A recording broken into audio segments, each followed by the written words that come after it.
সূরাতুল ফাতিহা কোরআনুল কারীমের সর্বশ্রেষ্ঠ সূরা। এই সূরা আল্লাহ সুবহানাহু ওয়া তাআলা মুহাম্মদ সাল্লাল্লাহু আলাইহি ওয়াসাল্লামকে নূর হিসেবে দান করেছেন। এটা নূর। অতএব ছোট্ট একটি সূরা, প্রতিদিন আমাদের তেলাওয়াত করা হয় কতবার? ফরজ নামাজে 17 বার। তা সত্ত্বেও এই সূরার অনুবাদ আমরা জানি না। চেষ্টা করলে অনুবাদ শিখা খুব কঠিন না, একটু চেষ্টা করলে সম্ভব ইনশাআল্লাহ বিইজনিল্লাহ। বিসমিল্লাহির রহমানির রহিম। আলহামদুলিল্লাহি রব্বিল আলামিন। সমস্ত প্রশংসা আল্লাহর জন্য, যিনি রব্বুল আলামিন, যিনি জগৎসমূহের প্রতিপালক। আর রহমানির রহিম, যিনি অসীম দয়ালু, পরম করুণাময়।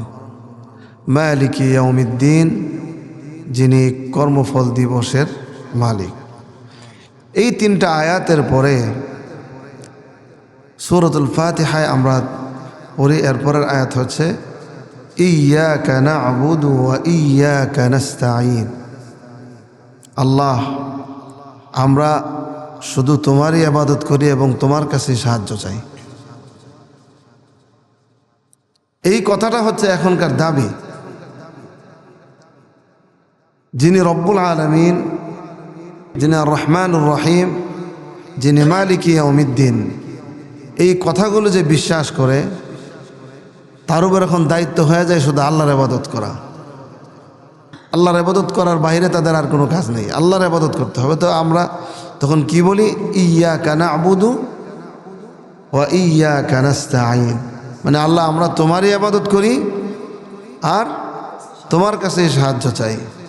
যেহেতু আল্লাহ রব্বুল আলামিন, সব কিছুর মালিক আল্লাহ, সব কিছুর প্রতিপালন করেন আল্লাহ। তিনি যাকে ইচ্ছা সুখে রাখেন, তিনি যাকে ইচ্ছা সম্মানিত করেন, যাকে ইচ্ছা অপমানিত করেন। তিনি যাকে ইচ্ছা রোগ দেন, যাকে ইচ্ছা রোগ থেকে মুক্ত করে দেন। সব কিছু কার হাতে? আল্লাহ সুবহানাহু ওয়া তাআলার হাতে। এই জন্য আল্লাহর ইবাদত করতে হবে, চাইতে হবে আল্লাহর কাছে। মানে সব কিছুর মালিক একমাত্র আল্লাহ সুবহানাহু ওয়া তাআলা। আমরা সূরাতুল ফাতিহায় বলি ইয়্যাকা না'বুদু ওয়া ইয়্যাকা নাস্তাঈন। আল্লাহ, আমরা তোমারই ইবাদত করি, তোমার কাছে সাহায্য চাই। প্রথমে আমাদের জানা দরকার ইবাদত মানে কি। ইবাদত মানে কি? শাব্দিক অর্থ আমরা সবাই জানি, উপাসনা করা, মুহাব্বত এবং চূড়ান্ত বিনয়ের সাথে মাথা নত করে দেওয়া।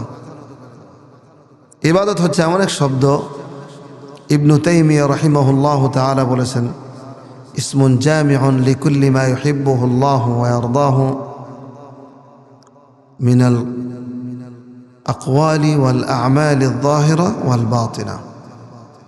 প্রকাশ্য অপ্রকাশ্য সমস্ত কথা এবং সমস্ত কাজ, যা কিছু আল্লাহ পছন্দ করেন, এগুলি হচ্ছে ইবাদত। এই অর্থে কখনো কখনো নামাজ না পড়াটা ইবাদত, কখনো কখনো রোজা না রাখা ইবাদত। এখন আমরা রোজা রাখি, এটা ইবাদত। কিন্তু ঈদের দিন যদি কেউ চায় রোজা রাখতে, তাহলে এটা কি হবে? এটা হবে নাফরমানি। ঈদের দিন রোজা না রাখা ইবাদত।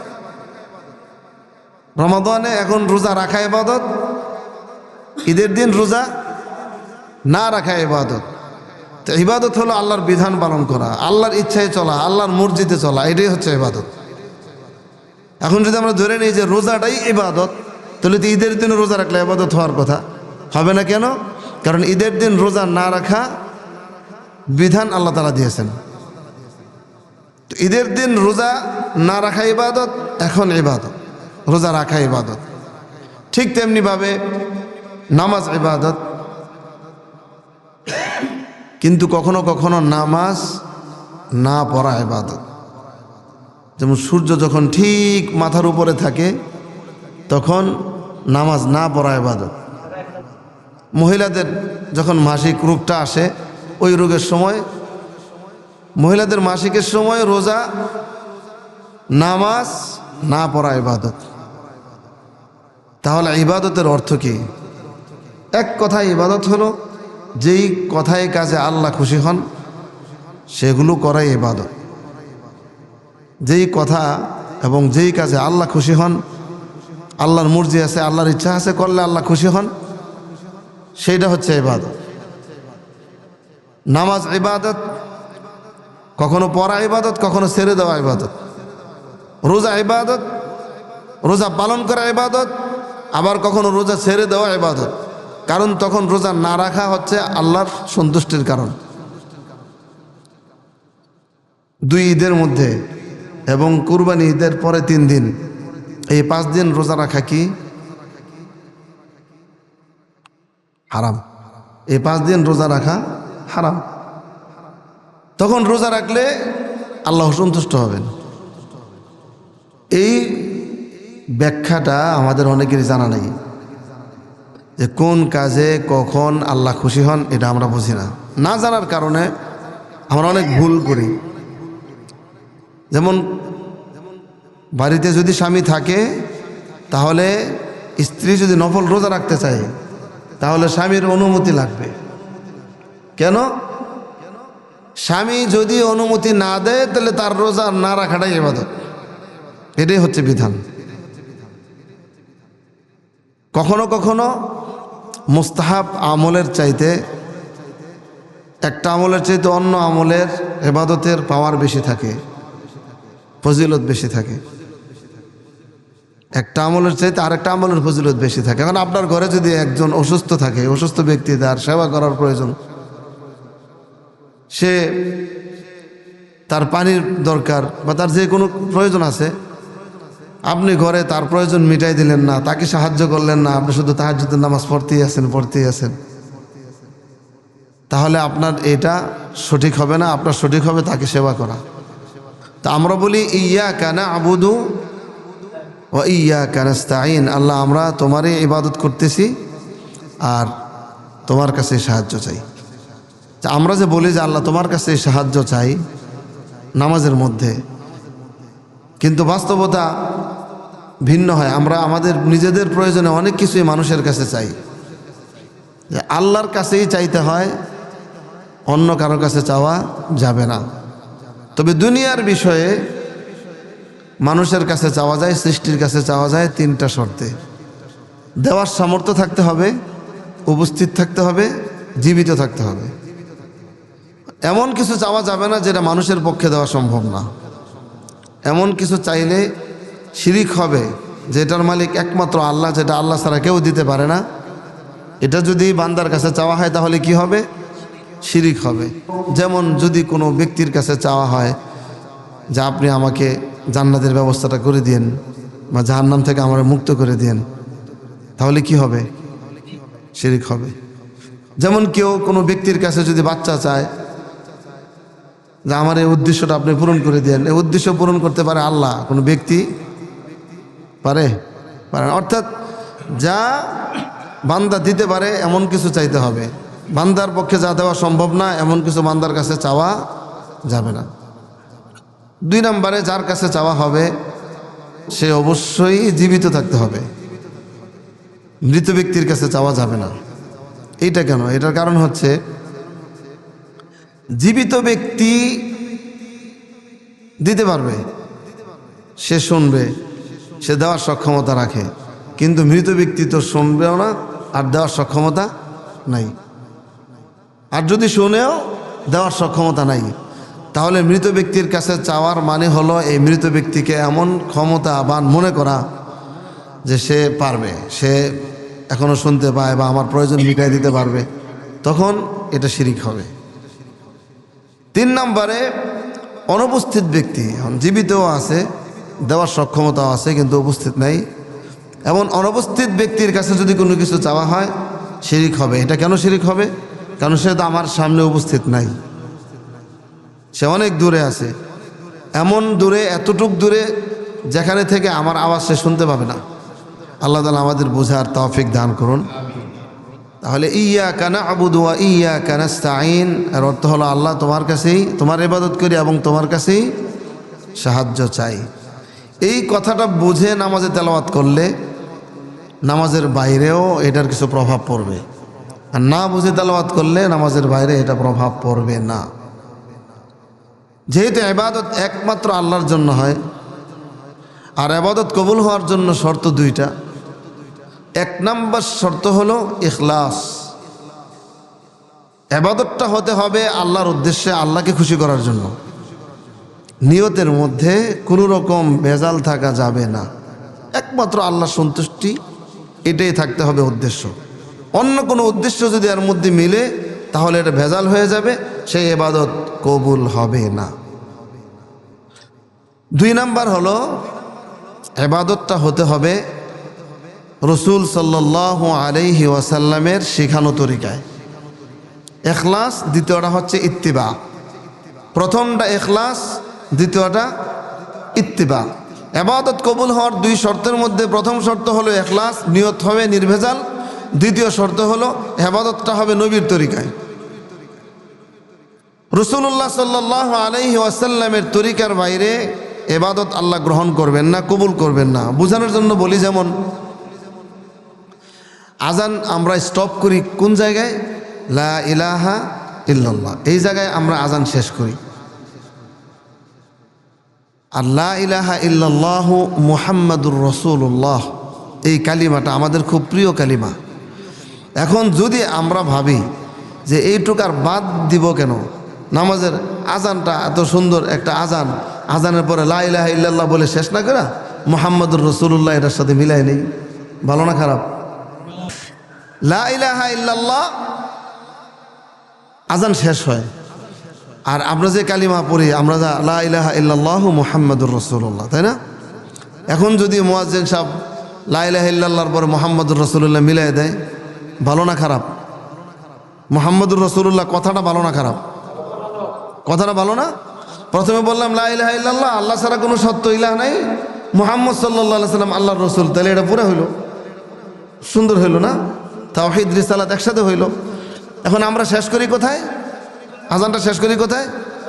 লা ইলাহা ইল্লাল্লাহ। এটা ভালো মনে করে যদি স্টার্ট করে দেই, বা কোনো মুয়াজ্জিন এটা স্টার্ট করে দেয়, মুয়াজ্জিনের চাকরি থাকবে?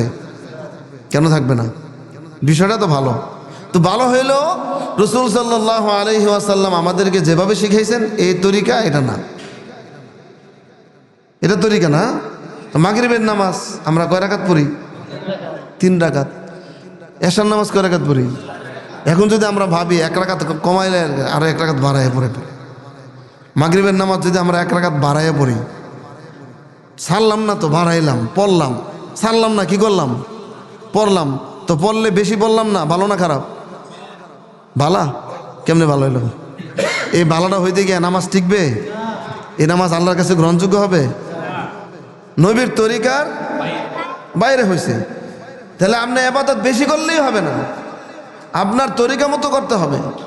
রাসূলুল্লাহ সাল্লাল্লাহু আলাইহি ওয়াসাল্লাম যে ইবাদত যেভাবে করেছেন, যেভাবে করতে বলছেন, আমরা সেভাবে করতে হবে। যদি আমরা এর চেয়ে বাড়াইয়া করি, আল্লাহ গ্রহণ করবেন না, ইবাদত হবে না এটা।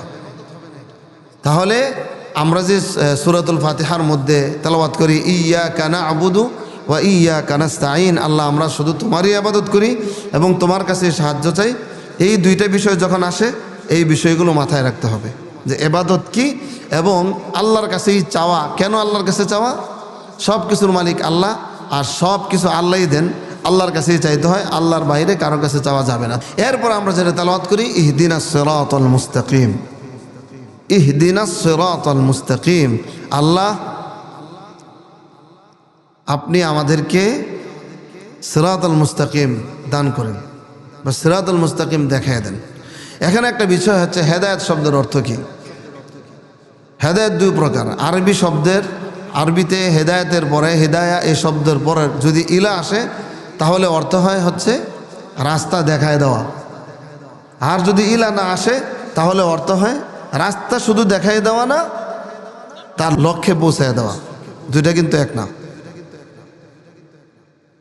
যেমন আল্লাহ তাআলা রাসূল সাল্লাল্লাহু আলাইহি ওয়াসাল্লামকে বলেছেন ইন্নাকা লা তাহদি মান আহবাবতা ওয়ালাকিন্নাল্লাহা ইয়াহদি মান ইয়াশা, হে নবী আপনি যাকে ইচ্ছা তাকে হেদায়েত দিতে পারবেন না।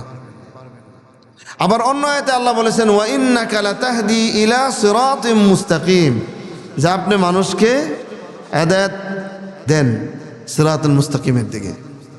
পার্থক্য কি? রাসূল সাল্লাল্লাহু আলাইহি ওয়াসাল্লাম হেদায়েতের পথ দেখাই দিতে পারেন, কিন্তু মঞ্জিলে মাকসুদে লক্ষ্য স্থানে পৌঁছে দিতে পারে না। এটা একমাত্র কে পারে? আল্লাহ সুবহানাহু ওয়া তাআলা। একজন আমাকে প্রশ্ন করছে কয়েকদিন আগে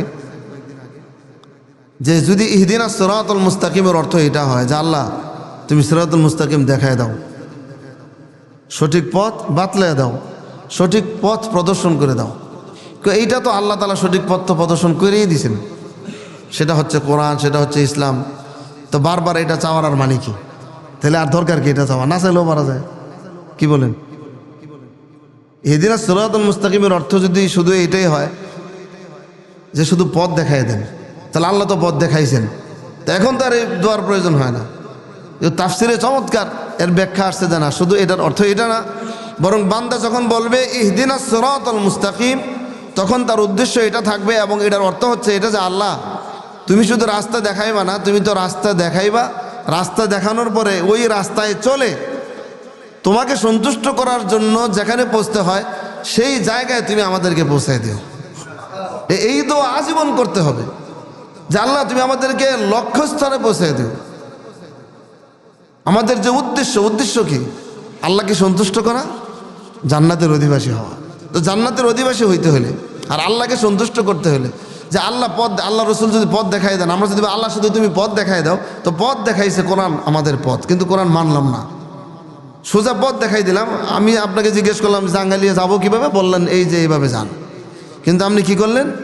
ওই বটতলা যায় চেয়ারম্যানের বাড়ির দিকে হাঁটা দিলেন, তাহলে কি জাঙ্গালিয়া যাইতে পারবেন? তাহলে দেখাই দেওয়া এক জিনিস, আরেকটা হলো আপনি বললেন জাঙ্গালিয়া যাবো কিভাবে, আমি বললাম আমার গাড়িতে উঠেন অথবা আমার সাথে চলেন, আপনাদের ধৈরা নিয়ে জাঙ্গালিয়া পৌঁছাই দিয়ে বললাম এটা জাঙ্গালিয়া। দুটা কি এক? একটা হলো দেখাই দেওয়া, আরেকটা হলো পৌঁছায় দেওয়া। আমরা যে আল্লাহর কাছে দোয়া করি ইহদিনাস সিরাতাল মুস্তাকিম, এটা কোনটা? পৌঁছায় দেওয়া। আল্লাহ তুমি আমাদেরকে সহজ সরল পথ দেখাই দাও, ওই পথে চলার থাকার তৌফিক দাও, ওই পথে অটল থাকার তৌফিক দাও, মঞ্জিলে মকসুদে পৌঁছায় দাও। তাহলে এমন উদ্দেশ্য যদি মনের মধ্যে থাকে, দোয়ার মধ্যে থাকে, তাহলে ওই দোয়ার পাওয়ারটা কমে না বাড়ে? আর আল্লাহ যদি কবুল করেন তাহলে আমরা, আর যদি আল্লাহ শুধু পথ দেখায় দাও, পথ দেখায় দাও, পথ তো আছে, কিন্তু যদি পথে না চলি, না চলার তৌফিক পাই, তাহলে আমরা সঠিক পথে চলতে পারবো না। তাহলে এই ইহদিনাস সিরাতাল মুস্তাকিম এই আয়াতের অর্থ হচ্ছে আল্লাহ তুমি আমাদেরকে সরল সঠিক পথ দেখাও, ওই পথে থাকার তৌফিক দাও, মঞ্জিলে মকসদে পৌঁছায় দাও। সিরাতাল লাযীনা আন'আমতা আলাইহিম, এই যে আমরা সরল সঠিক পথটা চাইলাম, এটার ব্যাখ্যা এই পথটা হবে এমন পথ, এই পথটা হবে ওদের পথ যাদেরকে আল্লাহ আপনি নেয়ামত দান করেছেন, যাদের উপর আপনি নেয়ামত বর্ষণ করেছেন, ওদের পথ না যাদের উপর আপনি গজব দিয়েছেন, যারা গজবপ্রাপ্ত, যারা পথভ্রষ্ট, ওদের পথ না, বরং যাদেরকে আপনি নেয়ামত দান করছেন। দেখেন, যেটা সঠিক পথ, সঠিক পথের পথিক যারা, ওদের উপর আল্লাহ গজব পড়তে পারে না, আর ওদের উপর আল্লাহর গজব পড়বে না। যারা সঠিক পথের পথিক, ওদের উপর আল্লাহর গজব পড়বে না। যারা সঠিক পথের পথিক না, আল্লাহর গজব ওদের উপরেই পড়বে। তা আমরা যে দোয়াটা করি ইহদিনাস সিরাতাল মুস্তাকিম সিরাতাল লাযীনা আন'আমতা আলাইহিম, যাদের উপর আপনি নেয়ামত নাজিল করেছেন বা যাদেরকে আপনি নেয়ামত দান করেছেন, তো আল্লাহ নেয়ামত দান করেছেন কাকে? সূরাতুন নিসা আল্লাহ বলেছেন সেটা হচ্ছে নবীগণ, ওলি, সিদ্দিক, সুহাদা, সালিহিন, ওদের উপরে আল্লাহ তাআলা নেয়ামত বর্ষণ করছেন। আর যখন নাকি ইমাম সাহেব এই দোয়াটা এই জায়গায় শেষ করে ইহদিনাস সিরাতাল মুস্তাকিম সিরাতাল লাযীনা আন'আমতা আলাইহিম গায়রিল মাগদুবি আলাইহিম ওয়ালাদ-দাল্লিন, ইমাম সাহেব যখন এখানে পৌঁছে তখন মুক্তাদিদের একটা দায়িত্ব হয়ে যায়, সেটা কি? আমিন। আমিন শব্দের অর্থ কি? আল্লাহুম্মা ইস্তাজিব, কবুল করো। রাসূলুল্লাহ সাল্লাল্লাহু আলাইহি ওয়াসাল্লাম বলেছেন যখন ইমাম আমিন বলে তখন তোমরা আমিন বলবা। তো এই আমিন বললে লাভ কি? লাভ হচ্ছে তখন ফেরেশতারাও আমিন বলে, আর এই আমিনের সাথে আমিন যখন মিলে যাবে তখন আল্লাহ সুবহানাহু ওয়া তাআলা তার জীবনের সমস্ত গুনাহগুলো গফিরা লাহু মা তাকাদ্দামা মিন যামবি, সমস্ত গুনাহগুলো ক্ষমা করে দিবেন। এক নজরে সূরাতুল ফাতিহার অর্থটা বলবো শুরু থেকে শেষ পর্যন্ত, শুধু অর্থ কোনো ব্যাখ্যা না। আলহামদুলিল্লাহি রাব্বিল আলামিন, সমস্ত প্রশংসা আল্লাহর জন্য যিনি জগৎ সমূহের প্রতিপালক। বলেন সবাই আমার সাথে, আলহামদুলিল্লাহি রাব্বিল আলামিন। আলহামদুলিল্লাহ মানে হচ্ছে সমস্ত প্রশংসা আল্লাহর জন্য। রব্বিল আলামিন যিনি জগৎ সমূহের প্রতিপালক। আর রহমানির রহিম, আর রহমান মানে যিনি অসীম দয়ালু। এটার ব্যাখ্যা গতকাল চলে গেছে। আর রহমান হচ্ছেন যিনি অসীম দয়ালু, আর রহিম পরম করুণাময়। আর রহমান যিনি অসীম দয়ালু, রহিম পরম করুণাময়। মালিকি ইয়াউমিদ্দিন যিনি কর্মফল দিবসের মালিক বা বিচার দিনের মালিক। ইয়াকা না'বুদু ওয়া ইয়াকা নাস্তাঈন, আল্লাহ আমরা শুধু তোমারই ইবাদত করি, তোমার কাছে সাহায্য চাই।